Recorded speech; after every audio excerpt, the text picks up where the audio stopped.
Hi, my name is Maria Isabel S. Cereza. Today, I am going to tell you a story about different things who chose to stay together.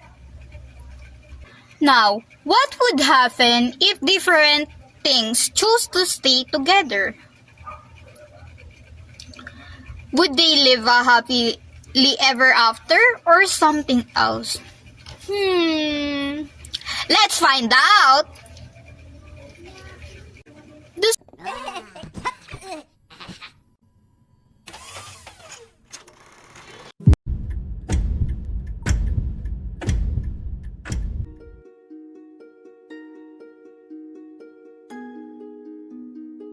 story's name is The Straw, the Coal, and the Bean, which is one of the stories in Grimm's Brother Book of Fairy Tales.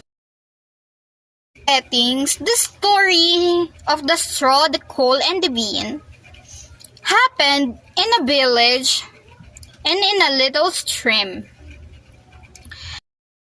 And for our characters are, first is the poor old lady. She is the one who puts the straw, the coal, and the bean at one place. The one from whom they all escape from. The one who lives in a village. The second one is the straw. The straw is a selfless character who does everything in its power to help others.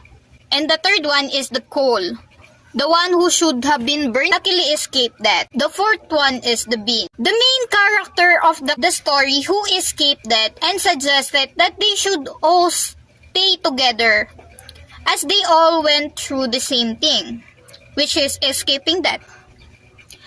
And the last one is the tailor, a kind-hearted man who is in search for a job, which we later will find out how this character affects the story. So how does the story start? The story started as a poor old lady decided to cook a dish of beans. And to cook a dish of beans, she made a fire using the coal and the straw to make it burn quicker.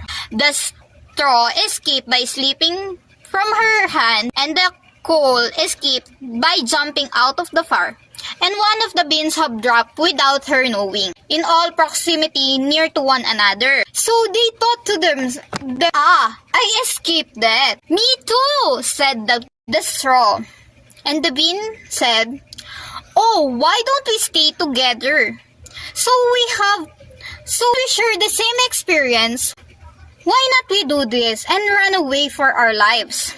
And so the conflict happened. They all agree and decided to run away for their lives before the old poor lady takes notice of what is happening. And so they traveled. Upon their travel, they come across a small brook or a small stream with no foot, planks, or bridge to cross for. So because they don't have a bridge or a foot planks or having no way to cross the small stream, they think on the ways on how to get to the other side because they need to get to the other side to escape. The straw has a clever idea on what to do. The straw told others, I will lay myself straight across and then you can walk over me as a bridge. First decided to do that. The first one to itself towards the other end of the small stream. The coal is the first one that tried to cross the small stream.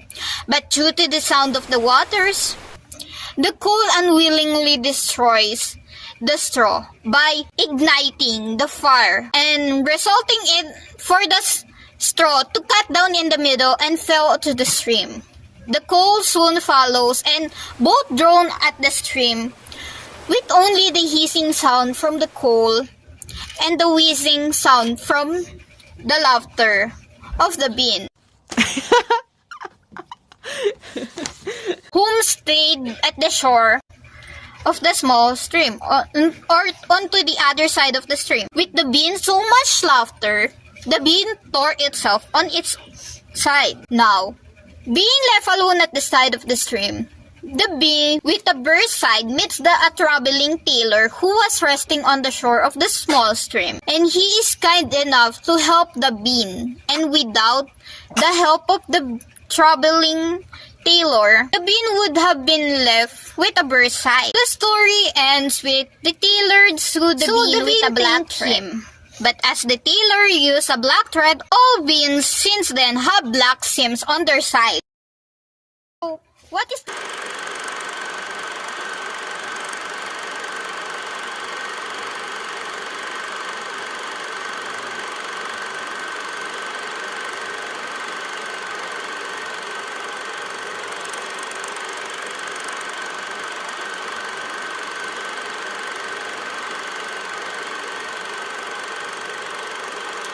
the moral, the lesson that we can get from this story? Fear restricts the way we act or how we act, causing unwanted pain and unintentionally hurting others and ourselves in the process.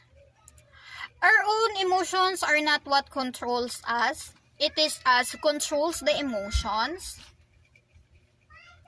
Nature always and will ever be follow its natural course, and it will not change just because we went through the same thing or something that we overcome, things that are bound to happen.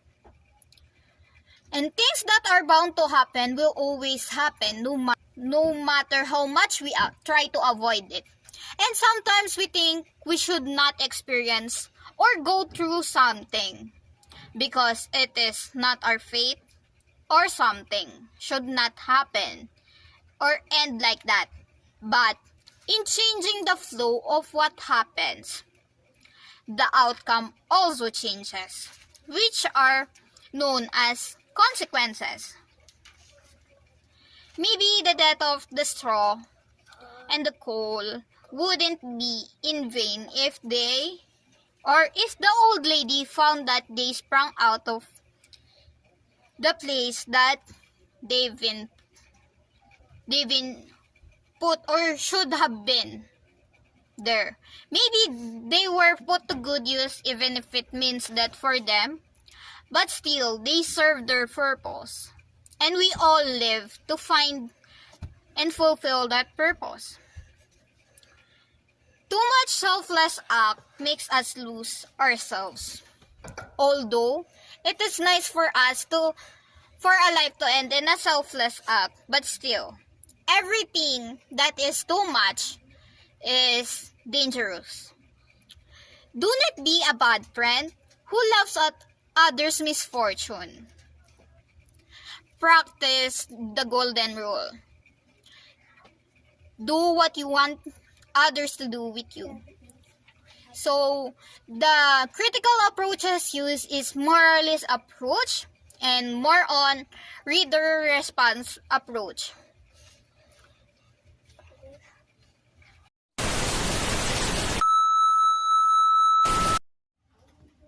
Oh, wala na magsasalita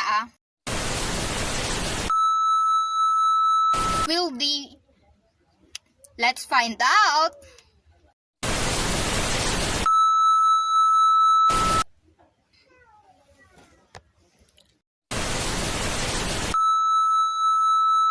So, what is the moral? The moral or the lesson that we can get from this story? Nature always and will ever be follow its natural course or course.